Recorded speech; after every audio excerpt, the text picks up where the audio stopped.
Frank Giavello with The Contending. The Madison is Taylor Sheridan's starring new series starring Michelle Pfeiffer and boasts an outstanding performance by Beau Garrett, who I am so happy to be speaking with today. Welcome, Beau. Thank you.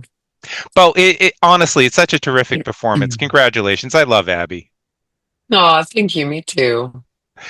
This feels very different from Taylor's normal work. I'm a huge Yellowstone fan, and we kept waiting. My husband and I were No, are binging it. you?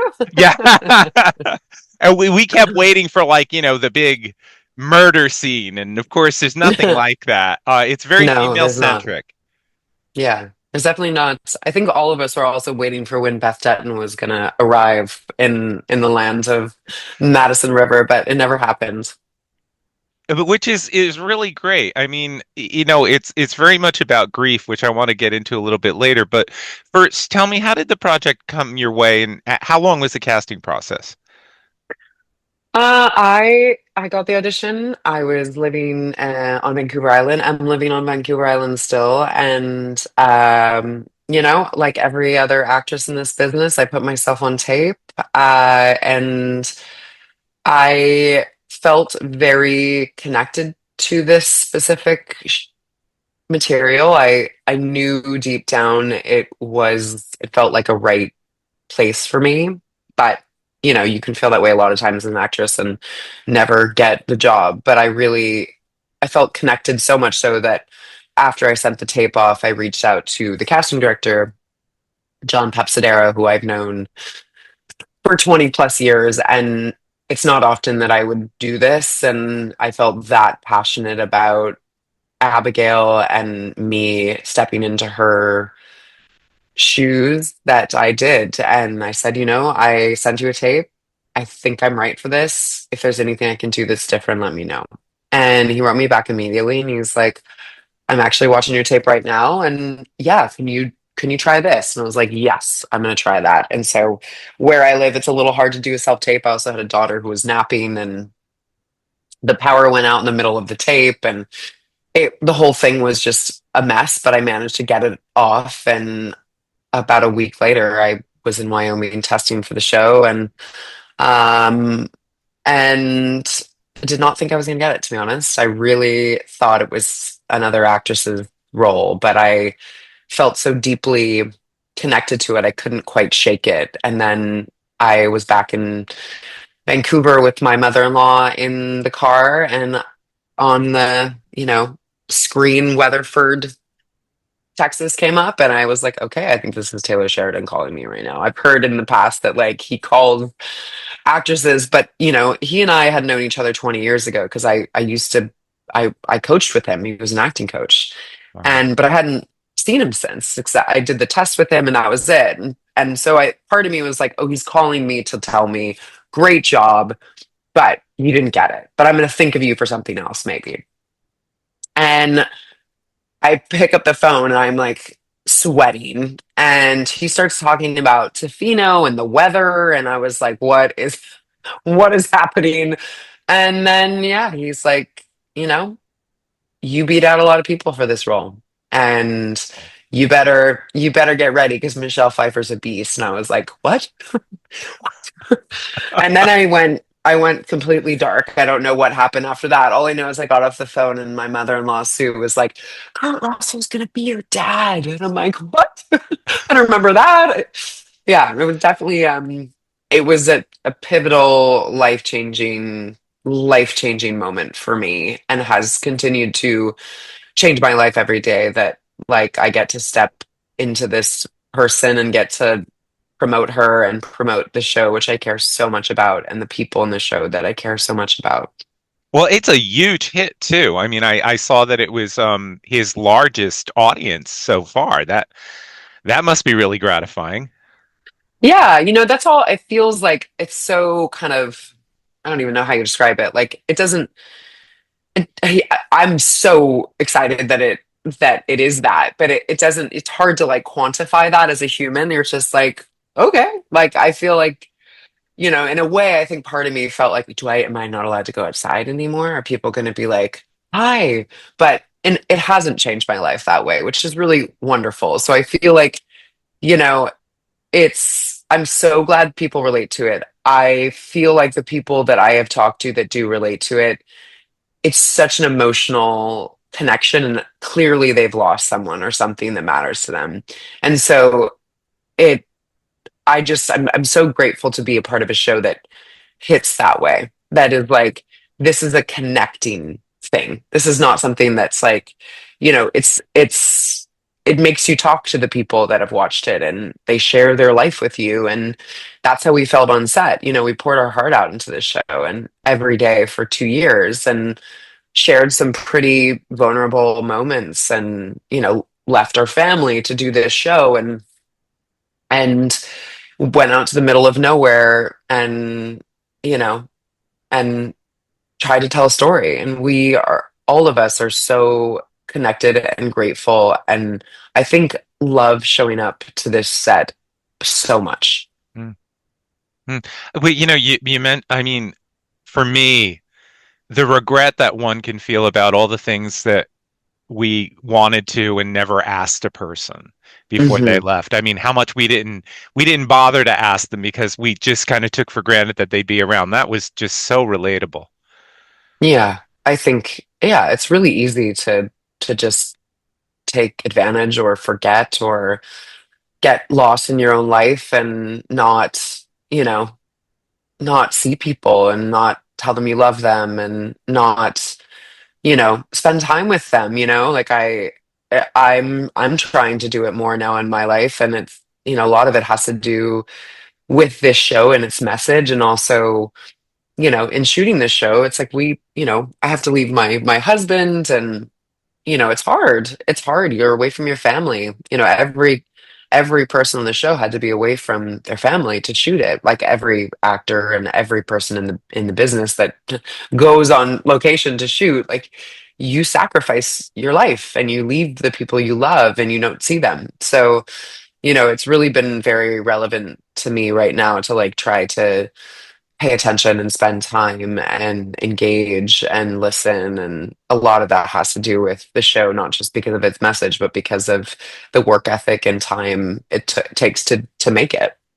In film, theater, and TV, it's like you leave your family, but then you make new families, but even that's Hmm. ephemeral because you can take that with you, but only so far. So it's kind of really fascinating. It is. And, it's something that, like, for my husband, he's like, yeah, you got to go and make a new family, but I'm here and I'm not even a part of that family. And so there's like, and it's true. Like, we as artists, you're like, you kind of just like adapt and, kind of make new friends as you go and and I've been lucky enough that in everything I've done, I've kept like one or two co-stars or people from the job that are still very close to me. And it's you're a nomad. Yeah. And it's hard to be a nomad when you have a family. It's hard to be a nomad, or like because not every, husband or wife or partner back home is like, yeah, cool, I won't see you for a couple months. You're good. Like it's really hard on your family. You said 2 years. I know you shot seasons one and two back to back, but that's a really long time. Well, it was, we shot in September to, December, or late August to December, and then the next year we shot September to. So it was a chunk of time in that 2 years, but it was over the span of 2 years that we shot it. But what's your process like when it comes to finding your character? And did you have the time and space for that? I definitely did. Abigail, we had the thing is we only had three scripts when we started shooting, so I didn't know where it was going to go.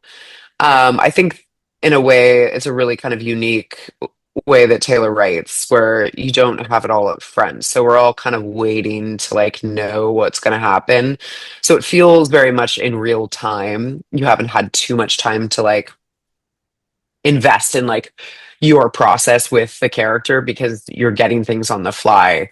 And it makes it kind of alive. At least it did for me.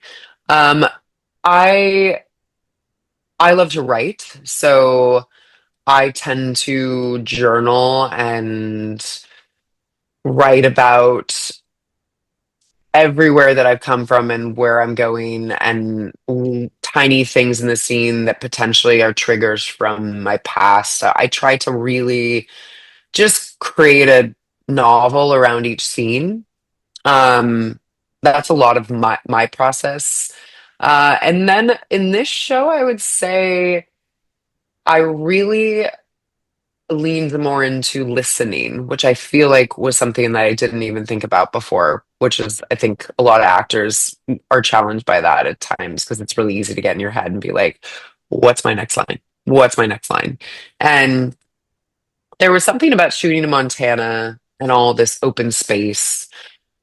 Michelle, who is so present and so vibrant and brings so many things to the scene, her character, our relationship, mother to daughter, and our director, Christina, who really just gave us the space to take our time.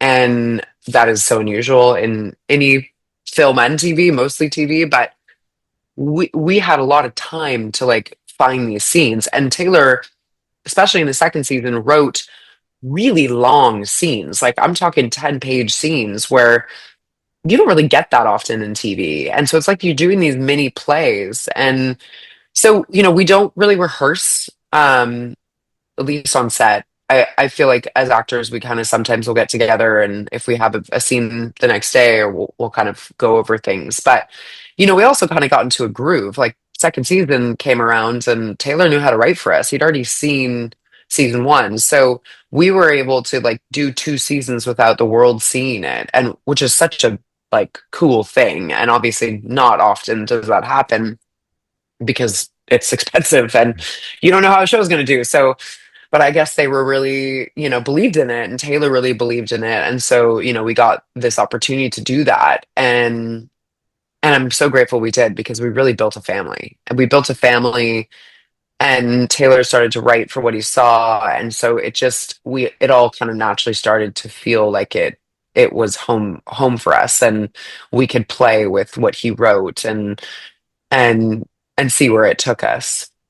That was going to be my next question. I spoke with Krista Miller, who's so great on shrinking, and I asked her about, were you able to like make changes to the script, like little variations here and there, and Mm. was that the case here? I mean, yeah, there was never like a hard no, you can't do this. I don't think we ever needed to make changes. There would be sometimes like logistical things where I think Taylor would write it and we'd be like, well, the door isn't there. So I think, or there's no door in this room where he says there's a door. And, like we have to kind of, because he wasn't there on set all the time. So he'd write these things before and then production would try to find the space that is what we needed. And sometimes it wouldn't line up with how it was written. So in those ways, I think that you could kind of shift a little bit, but there wasn't much need in the writing to like change anything. You know, we kind of, we played with, I think, emotionally where things might be able to go or not, or like maybe it was scripted as this, but could be this. But I would say when it comes to dialogue, we didn't really change anything, not because we didn't feel like we could, but because we didn't need to. I was struck by how funny it often was. I really appreciated Oh the my God, humor it's in the really funny. series, right? Well, like we're humans are weird, like we're not always sad. We're not always angry. We're not always happy. We're not always funny. Everyone is weird and does weird things and deals with grief in a really strange ways. And, it should be funny. These people are like New York elite, very wealthy, you know, probably have never ridden a bike in the city. And that's why they think that you will get mugged on a bike because they genuinely don't even know that there are bikes you can rent in the city. It's like beyond them.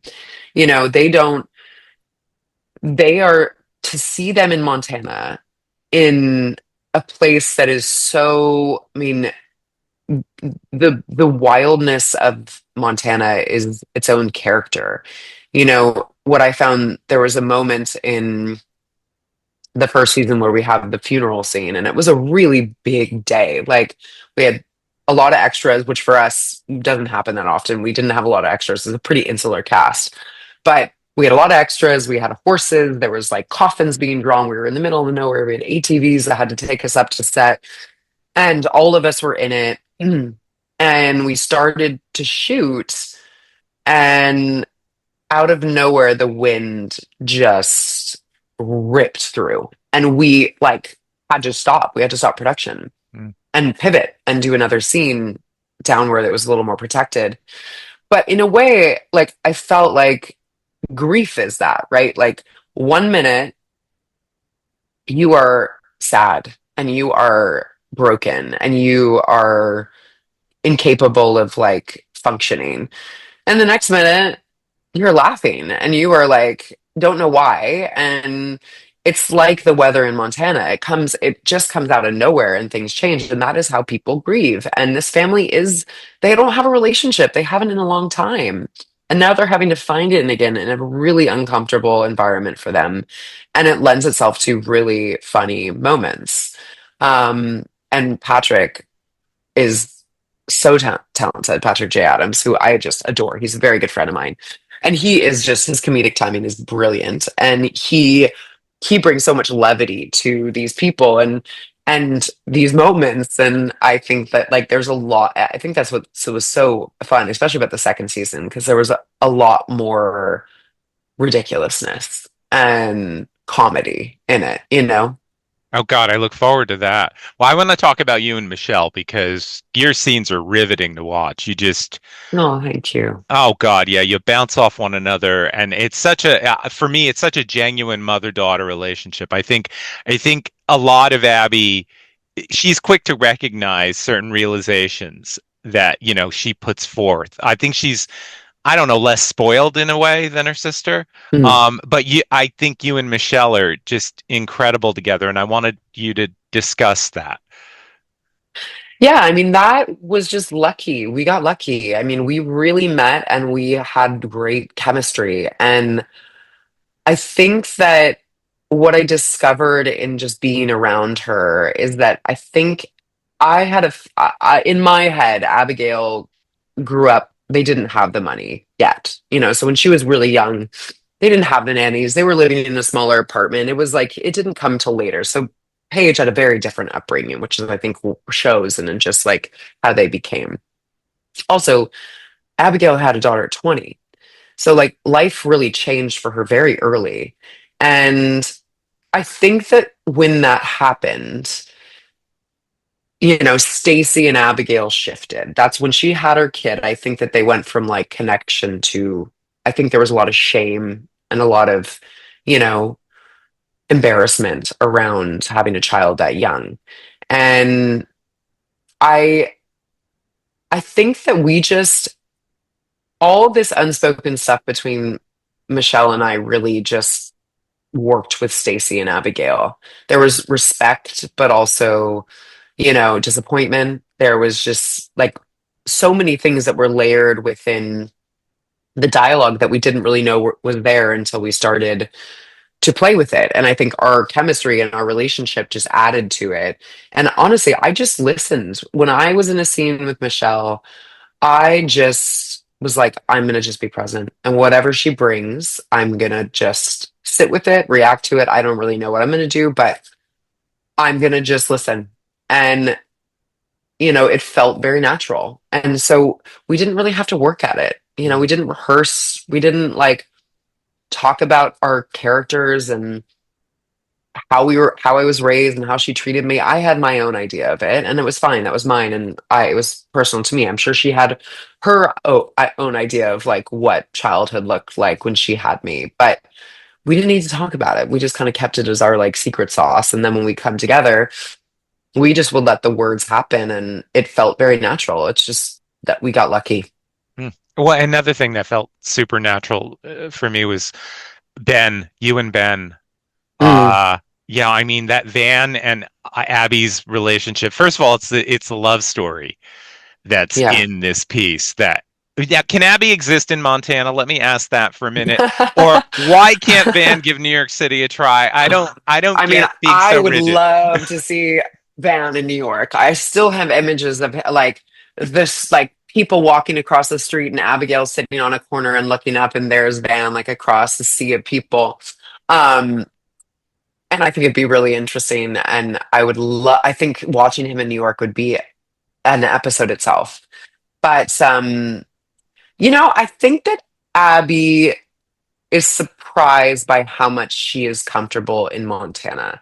And I think that when she realizes that this cabin that they're sleeping in was for her, there's a real anger towards her mother that we never got to see it.